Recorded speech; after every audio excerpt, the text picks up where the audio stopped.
यहाँ पे क्यों बैठे हैं? यहाँ आए हैं बस यही पर, इसमें मोदी जी के उसमें।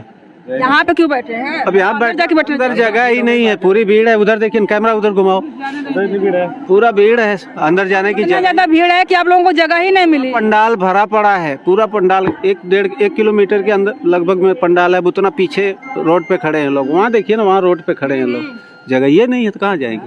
भीड़ बहुत ज्यादा हो गई। यहाँ से भी सुनाई देगा, सुन लेंगे। एक माइक जो है कि हमको लगता है कि भोपू का मुंह इधर भी करना चाहिए था। फिर नहीं है ना, क्या सुनाई दे रहा है? सुनाई दे रहा है, स्पष्ट सुनाई दे रहा है। कहाँ से आए हैं? हमारा गांव तो यही ओरा गांव है। नजदीक से हैं तो आप जा भी सकते हैं। मतलब आपको जगह नहीं मिली तो निकल जाएं, फिर धूप में काहे बैठेंगे? सुनने आए, मोदी जी सुनने आए हो तो सुन के ही जाएंगे। मोदी जी में क्या खास देखते हैं? खास है क्या खास? देवता है? क्या बात कर रहे हैं? मोदी जी में 3300 करोड़ देवता है, तो अब 3301 हो गए करोड़। मोदी जी 3300 करोड़ देवता में से देवता भी और और योगी जी का है 2 हो गए, 3302। बाबा जी तो बुलडोजर बाबा है, उनकी तो बतिया अलग है। बाबा जी तो 3302 करोड़ देवता हो गए। बाबा जी यहाँ हैं। बाबा जी यहाँ यूपी के मुख्यमंत्री हैं, लेकिन साउथ में भी उनका जलवा चलता है। क्या जलवा साउथ में चलता है? क्यों लोग नाम लेते हैं बाबा, बाबा जैसा हो। कोई भी बोलता है बाबा जैसा हो। क्या खास देखते हैं योगी में और मोदी में? एक लाइन में दोनों में खास मतलब दोनों। अब मोदी जी देश संभालते हैं तो उनको थोड़ा संभल के चलना पड़ता है। बाबा है यहाँ तो सीधा सीधा चलते हैं। ये मोदी जी 15 साल जो गुजरात के मुख्यमंत्री रहे हैं, पूरा ट्रेंड है। अभी बाबा अभी 10 साल हो गए हैं, 5 साल और रहेंगे, वो भी ट्रेंड हो जाएंगे। अगला प्रधानमंत्री मोदी जी को योगी जी को देखते हैं। योगी जी अगला प्रधानमंत्री योगी जी। हाँ, यहाँ पे बैठे हैं, क्या कहना चाहेंगे? मतलब आपको भी जगह ना मिली? हाँ, जगह ना मिलेगा मतलब अंदर वहाँ? अरे हम तो मरीज आदमी है, कहाँ जो जगह है, हम क्या करे जाके दवाई। तो जब आप मरीज आदमी तो यहाँ पे क्यों आए? घर पे आराम करना चाहिए था, टीवी से देखना चाहिए था। अब ऐसे ये छोड़ के हो ना, दिल्ली से आओ तो हम यही घर से ना आ पाए, यहाँ देखे देखे। ये दिल्ली से आए? अरे मोदी जब बहुत पसंद है में से किराया भाड़ा लगा के हमारे घर यही दरिया से ना दे देखे, इतना हम बेवकूफ है। भले बीमार है, ऐसे का मतलब। हाँ, मतलब आप बीमार होने की अवस्था में भी वहाँ से चले आए हैं। क्या क्या हुआ है? अपना थोड़ा बीमारी बता दीजिए। नॉर्मल है कि थोड़ा? अरे नॉर्मल का ये कुल देख ले, नॉर्मल का हम का जाने। और उम्र वाली बीमारी है। हाँ, मोदी जी में क्या खास देखते हैं? क्योंकि आप बीमार भी हैं तो एक जो है आयुष्मान कार्ड, उसका लाभ आपको मिलता है? आयुष्मान कार्ड के लाभ हमारा नाम मिला, लेकिन हम बनौले तो मिली कहाँ से? जब कागज बनवाई तब न हमारे पहुँचिए न, नहीं है आयुष्मान बनवाओ भर के। खाली पहुँचना चाहिए। अब गरीब बहुत जरूरी है खाली। तो गरीब तो सब ही कहाँ के धनी बाई हैं, सब तो मरता है वो। हाँ, तो हम यहाँ बैठे लगा पानी लेके का कहत हुआ? क्या कहें? मोदी जी कार्यक्रम आया, गमछा उमछा लगौले भाजपा का लग रहा है। तो वही तो बोल रहे हैं कि धूप में बैठे हुए हैं, अंदर में आपको जगह नहीं मिली। कुछ कहेंगे 2 लाइन में? मजबूरी में आए हैं। मजबूरी में किस लिए भाई मजबूरी आए हैं? मजबूरी क्या रही है आपकी आने की? मजबूरी है, मैं सोचा कि कोई पत्रकार मिलेगा तो उनसे कुछ बात करूं। इंटरव्यू दूंगा जी। क्या खास मतलब आप क्या देने के लिए खास इंटरव्यू के लिए आए हैं? मतलब ऐसा कुछ सोचा होगा ना कि मोदी जी का गुणगान करेंगे या फिर निंदा करेंगे? क्या करेंगे? नहीं, मैं निंदा नहीं कर रहा, मैं उनकी निंदा नहीं करूंगा। उनकी नीतियाँ थोड़ा निंदा तो जो है कि कबीरदास ने लिखा हुआ है कि निंदक नियरे राखी आंगन कुटी छवाए, है ना? तो निंदा से तो वो जो शरीर जो है कि वो निष्पक्ष होता है, मलिन जो रहता है वो धुल जाता है। निंदा में क्या बुराई है फिर? उनकी नीतियों से थोड़ा सा हमको अटपटा लगता है। नहीं, नीतियाँ कौन? नीतियाँ तमाम उनकी जो कुछ अच्छी हैं, कुछ गलत है। जैसे अभी हम लोगों ने गलत नीतियों से शुरुआत करें। गलत नीतियाँ कौन कौन सी है? गलत नीतियाँ उनकी जो है कि पब्लिक जो है, अगर कोई मांग करता है कोई कर्मचारी, तो उनकी मांगों को सुना नहीं जाता है। जी, मांग करता है तो ना सुना जाता है। जैसे हम लोग कर्मचारी हैं, ठीक है, पंचायत विभाग से हैं। हम लोगों ने दिल्ली में धरना दिया था, तो वहाँ पर OPS के लिए, ओल्ड पेंशन लागू करने के लिए, तो वहाँ पर आप लोग तो आए नहीं। हम लोग आजमगढ़ के हैं ना, तो वहाँ कैसे जाएंगे? दिल्ली वाले कवर किए होंगे? नहीं, कोई नहीं पहुँचा वहाँ। नहीं किया होगा। नहीं किए। हाँ। तो इसलिए जो है सोचे कि किसी भाई पत्रकार महोदय से बात करेंगे कि आखिर जनता जब किसी चीज़ की मांग करती है जो वाजिब हो, तो उसकी बात तो कम से कम सुना जाए।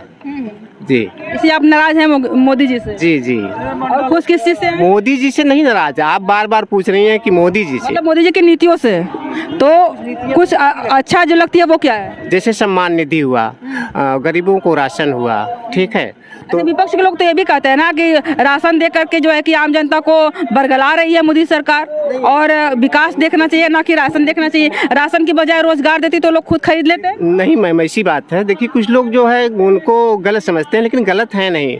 हम तो बार बार उनसे कहेंगे कि जो लोग गलत समझते हैं उनको समझ में आ जाए। अभी एक आदमी कैसे समझाएगा? अरे हो सकता है समझ में आ जाए, एक लोग नहीं, ऐसी बात नहीं। एक आदमी एक समझाने वाले हो सकता है एक को समझ में आ जाए। आप अगर समझाना चाहेंगे तो कैसे समझाएंगे जो लोग गलत समझते हैं कि मोदी जी जो राशन दे रहे हैं उसके बजाय रोजगार देना चाहिए था। रोजगार क्या, इसके पहले सब डीएम थे, इसके पहले भी तो, आज से नहीं, हमारी भी उम्र 50 प्लस में हूँ, तो आज से नहीं, बहुत पहले मुंबई में जाके रोजी रोटी करता हूँ, मैं भी ग्रेजुएट हूँ।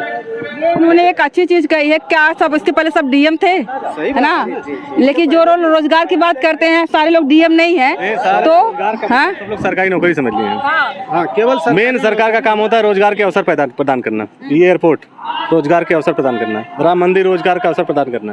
राम मंदिर को लोग बोलता है कि सिर्फ घंटा हिलाएंगे, रोजगार दिए होते तो रोज खाते पीते, और लोग बोल रहा है कि राम मंदिर से रेस्टोरेंट, होटल वगैरह, टूरिज्म वगैरह जाके देखिए वहाँ कितने लोग जाके बस गए। अयोध्या लोगों को समझ में नहीं आता, उनको समझाएंगे तो एक लाइन में क्या हो। हमको समझ में आ गया, सबको क्या समझाना, सब लोग देख रहे हैं। ये सब लोग सरकारी नौकरी मान लिए हैं, लेकिन सरकार, मुख्यमंत्री, प्रधानमंत्री का मेन काम यही होता है कि रोजगार के अवसर प्रदान करना।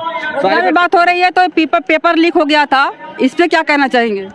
पेपर लीक हो गया, उसके में भाई लोग लगे हुए थे, लीक कर दिए, फिर परीक्षा होगी। क्या दिक्कत? पहले से जो चोर बैठे हैं, पहले से जो बैठे हैं, इतना जल्दी तो, अब मैं यहाँ खड़ा हूँ, ये हमको गोली मार दे, बाबा क्या करेंगे या प्रधानमंत्री क्या करेंगे? नहीं, फिर पेपर होगा और इस बार सही तरीके से पेपर होगा। गलती हुई है भाई, गलती थोड़ा सरकार के बीच में है, थोड़ा सरकार ने जल्दबाजी कर दिया, लेकिन अब मैं सरकार से यही मांग करूंगा कि सरकार बढ़िया से खूब सुरक्षा व्यवस्था की तैयारी करके तब पेपर करावे। यहाँ पे और भी लोग हैं, तो अभी आप योगी जी, मोदी जी के कार्यक्रम में शामिल होने के लिए आए हैं, अंदर क्यों नहीं गए? जगह नहीं मिली? जगह नहीं है वहाँ, इतना ज्यादा भीड़ है। हाँ। ये भीड़ जो है कि भाड़े की है, पैसे पे आई हुई है कि सब लोग मोदी जी के प्रेम में आए हुए हैं? प्रेम में कोई नहीं आता, सब अपने अपने स्वार्थ में लग के आए हैं। क्या स्वार्थ उनका पूरा हो रहा है यहाँ? कि मोदी जी कुछ देंगे? क्या देंगे? पैसे नहीं, आजमगढ़ के लिए कोई विकास परियोजना लाएंगे, इसी आस में लोग आए हैं कि हमारे जिले का भी विकास हो जाएगा, इसी आस से आए। विकास की बात कर रहे हैं तो एक तरफ विकास में बहुत सारी चीज़ें आती हैं, इंफ्रास्ट्रक्चर और जो है कि ट्रांसपोर्ट, दो मेन चीज़ें होती है विकास में। आजमगढ़ एयरपोर्ट का उद्घाटन की बात की जा रही है, और मतलब आज होने वाला है, और इसको इंटरनेशनल करने की बात हुई थी, इसका लोग विरोध कर रहे हैं। लगभग 1.5 साल से आंदोलन चल रहा है। क्या कहना चाहेंगे, विकास में ये एक बाधा होगा या फिर जो है कि एक अच्छा हो सकता है अगर इंटरनेशनल होगा? अगर इंटरनेशनल एयरपोर्ट बनेगा तो यहाँ कार्गो बनेगी, तो यहाँ जो भी रोजगार आएगा वो उसके माध्यम से आएगा। यहाँ से अगर कोई सप्लाई बाहर के लिए जाएगी तो कार्गो का होना जरूरी है। अगर आप इंटरनेशनल स्तर पर व्यापार करना चाहेंगे, यहाँ के लोग तो बिना कार्गो के नहीं कर पाएंगे। इसलिए एयरपोर्ट तो फायदे का है इस जिले के लिए। ये लोग विरोध क्यों कर रहा है किसान? अपने अपने स्वार्थ के लिए। क्या स्वार्थ? स्वार्थ है कि सरकार हमको जो मुआवजे का पैसा वो कई गुना बढ़ा दे। नहीं, वो लोग कह रहे हैं हमें मुआवजा चाहिए ही नहीं, हमें अपने घर और जमीन चाहिए। नहीं, मुआवजा सबको चाहिए, कीमत बढ़ जाए बस, कीमत की लड़ाई है यहाँ। कितना लोग मांग रहा होगा अनुमानता बात करें? कितना बात यह कर रहे हैं कि जो हाईवे का पैसा मिला है, जो ये 4 लेन का पैसा है, उस रेट से दाम मांग रहे हैं। पीछे की जमीनों का सरकार कितना देगी? कहाँ से लाएगी? का पैसा कहाँ से आएगा? इतना देगी तो सबको हाईवे। यहाँ पे जो हाईवे पैसा मिला था बहुत ज्यादा मिल गया था, जिसकी वजह से कुछ दुष्परिणाम भी समाज में इस एरिया में देखने को मिल रहा है। लोगों का घर बन गया, लोगों का रोजगार बढ़ गया, व्यापार बढ़ गया, उसका दुष्परिणाम क्या है? दुष्परिणाम ये नहीं है कि जो जमीनें पहले 30-35 हजार में चलती थी अब लाखों में जा रही है। जैसे जब कहीं नई चीज आती है तो विकास बढ़ता है तो दाम भी बढ़ता है, उसी हिसाब से कीमतें बढ़ेंगी, जमीन की कीमत कभी कम नहीं होने वाली है। हाँ, एक तरफ महंगाई के लोग बात करें, जब आपके पैसा रहेगा और सारी चीजें आपको अठन्नी दुगनी में मिलेगी, सारा पैसा क्या करेंगे? पैसा आएगा तो महंगाई तो बढ़ेगी ही ना। जब किसी देश की क्रय शक्ति बढ़ती है तो महंगाई बढ़ती है वहाँ, ये अर्थशास्त्र का नियम है। जब आदमी के पास पैसा आएगा तो महंगाई बढ़ाएगा वो। तो ये चीज अभी अर्थशास्त्र की बात करिए आपने, तो क्या देश में समझने के लिए हर किसी को थोड़ा बहुत अर्थशास्त्र का ज्ञान होना चाहिए? बिल्कुल, क्योंकि जो है कि लेन देन की बात भी हो गई। आपको आगे बढ़ना तो बिना अर्थशास्त्र जाने आप या बिजनेस नहीं कर पाते, लोग अपना मूल्यांकन नहीं कर पाते, तो होना तो चाहिए। ये दो चीजें समझनी चाहिए, क्रय विक्रय और मांग और आपूर्ति। दो चीजें समझेंगे तो महंगाई और सारी चीजें लोगों को समझ में आ जाएंगी ना, है ना? हाँ। आप कहाँ से आ रहे हैं? लालगंज लालगंज से आ रहे हैं, तो लालगंज में वाला जो देखी थी ना उसी का पड़ोसी है। अच्छा, ये जो लालगंज में नीलम सोनकर जी हैं, पिछली बार हार गई थी और इस समय उनको जो है कि कितने चांसेस है जीतने के? मियाँ भाई लोग ढेर वोट देते हैं। 100% है, मतलब कि वो जीतेंगे? मोहम्मद आजम खां कह रहे हैं ये जहाँ जो है कि एक चीज और होती है कि आप एक अल्पसंख्यक में आते हैं और अखिलेश यादव जो है कि वो आजमगढ़ को उनका गढ़ भी कहते हैं और कहते हैं, है ना, सुनिए ना, वो कहते हैं, लोग आम आदमी कहता है, जब न्यूज में, अरे जब ये निरहू जीते थे तो न्यूज में चल रहा था कि सपा के गढ़ में भाजपा ने सेंध मारी। नहीं, न्यूज में नेशनल टीवी पे आ रहा था, आज तक वगैरह पे आ रहा था कि सपा के गढ़ में भाजपा ने मारी सेंध, है ना, वो हेडलाइन दे करके कर रहा था। अखिलेश यादव पीडीए लेकर के आए हुए हैं, पिछड़ा, अल्पसंख्यक और दलित। आप एक दलित अल्पसंख्यक में आते हैं, कैसे देखते हैं? राज्यसभा का चुनाव हुआ तो अखिलेश यादव ने किसी अल्पसंख्यक को पूछा, न किसी दलित को पूछा और न किसी बैकवर्ड को पूछा। जया बच्चन को मुंबई से बुला लिया यहाँ और एक लाला को बुला लिया जिसकी जनसंख्या 2% भी नहीं है उत्तर प्रदेश में। तो उनका पीडीए तो कहीं है या नहीं है? राज्यसभा में तो पीडीए था नहीं। पीडीए का नारा लगाते हैं। ऐसा पीडीए का नारा लगाने का मतलब यह है कि किसी तरह से हमारी नैया पार हो जाए। पीडीए का मतलब है परिवार डेवलपमेंट अथॉरिटी, समझ रहे हैं कि नहीं? अखिलेश के पीडीए का मतलब है परिवार डेवलपमेंट अथॉरिटी। उसका मतलब अपने परिवार का विकास, अपने परिवार का विकास, पूरे देश में व्यक्तिगत विकास उनका होता है, पीडीए उनका वो होता है। हाँ, एक बार एक जो है कि किसी एक यादव को बता दीजिए जो उनके पार्टी में बड़े पद पे हो, कोई है यादव? कोई नहीं है। इसीलिए जो धर्म के साथ यादव है वो भाजपा के साथ है, जो विधर्मी है वो दूसरे धर्म दल में। बहुत सारे जो है कि यादवों को हम देख रहे हैं, अगर बातचीत करने जाओ तो भाजपा ने एक काम किया हुआ है, अगर किसी जो का विरोधी खास करके, तो पहले जो लोग धर्म को मानते थे, राम जी को मानते थे, तो भाजपा ने एक काम किया हुआ है, उनको क्या बोलते हैं, उसको क्या बोलेंगे, उसको नास्तिक बना दिया है। नास्तिक का मतलब आप जानते हैं? नास्तिक मतलब भगवान को ना मानना। हाँ, वो मानते ही नहीं, बोलते हैं कि राम पत्थर है, वो जो कि पत्थर में प्राण प्रतिष्ठा कर रहा है मोदी। सुनिए, हमने कहा ना, जो कंस के वंशज हैं, जो शिशुपाल के वंशज हैं, वो नहीं मानेंगे, और जो भगवान कृष्ण के वंशज हैं और जो बलराम के वंशज हैं वो मानेंगे, जो वसुदेव के वंशज हैं वो मानते हैं, यादव वंश जो मानता है। राम जी की प्राण प्रतिष्ठा हो रही थी तो बहुत सारे लोग कह रहे थे कि पत्थर में प्राण प्रतिष्ठा के लोग हैं, राजनीतिक द्वेष बस, जैसे आप कह रही थी विकास हवाई अड्डा को लेकर के विरोध चल रहा है, वह आम जनता विरोध नहीं कर रही है, आम जनता ही कर रही है। उनको कहीं से न कहीं से फंडिंग हो रही है, वो पार्टी से प्रेरित हैं, विचारधारा से प्रेरित हैं, इसलिए वो विरोध कर रहे हैं। देखिए, जैसे मैं आपका भाई हूँ, उदाहरण दे रहा हूँ, आपका भाई हूँ, अगर हमने आपको ऐसे निकोट लिया, आपको फुंसी हो गई, तो आप उसके लिए हंस रही हैं कि मेरा भाई निकोटा। अगर बहन जी आप जा रही हैं, इसमें लग गया रगड़, थोड़ा बड़ा हो गया, तो आप विरोध कर रही हैं। वही तो हुआ जब अखिलेश मुलायम सरकार में एयरपोर्ट का उद्घाटन हुआ, तब यही के जो राजनीति से प्रेरित आज विरोध कर रहे हैं, वो पूरे देश में, पूरे जिले में ऐसे चिल्ला रहे थे जैसे यहाँ स्वर्ग बसने वाला है। आज क्या हो गया? उसी का विस्तार हो गया, थोड़ा सा और रगड़ दिए मोदी जी, बस विस्तार कर दिए तो दिक्कत हो गई। तो राजनीति से प्रेरित हैं, यहाँ कुछ नहीं है। एयरपोर्ट बनेगा तो इस पूरे क्षेत्र का ही विकास होगा, इस जिले का क्या विकास होगा? अरे व्यापार रहा है कि लोग बोलता है आम आदमी जिसके पास चप्पल पहनने की औकात नहीं, लड़के चप्पल पहने रहते हैं, सारे लोग बोलते हैं कि जिसकी चप्पल पहनने की औकात नहीं है उसको हवाई जहाज से उड़ा रहा है मोदी जी।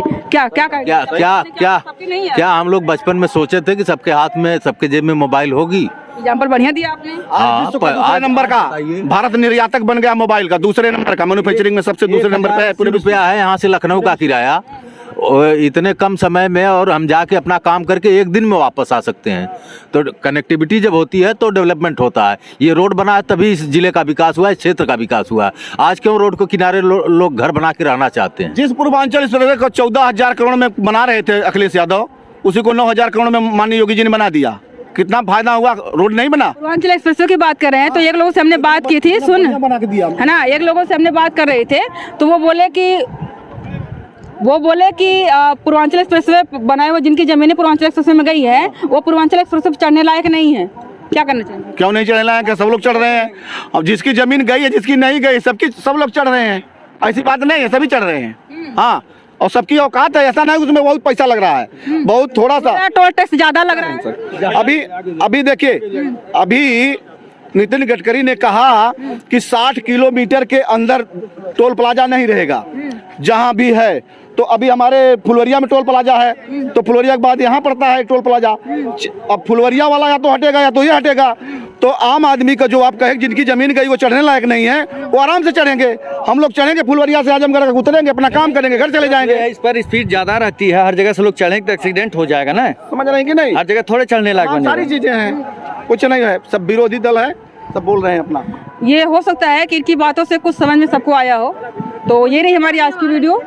और अभी देखिए मोदी जी आ रहे हैं, हो सकता है और शायद एयरपोर्ट का उद्घाटन उन्होंने कर लिया हो, क्योंकि उद्घाटन आज ही होने वाला है। उसके बाद यहाँ पे आएंगे, उनका कार्यक्रम होगा और यहाँ पे उनका भाषण होगा और जहाँ पे जनता को संबोधित करेंगे।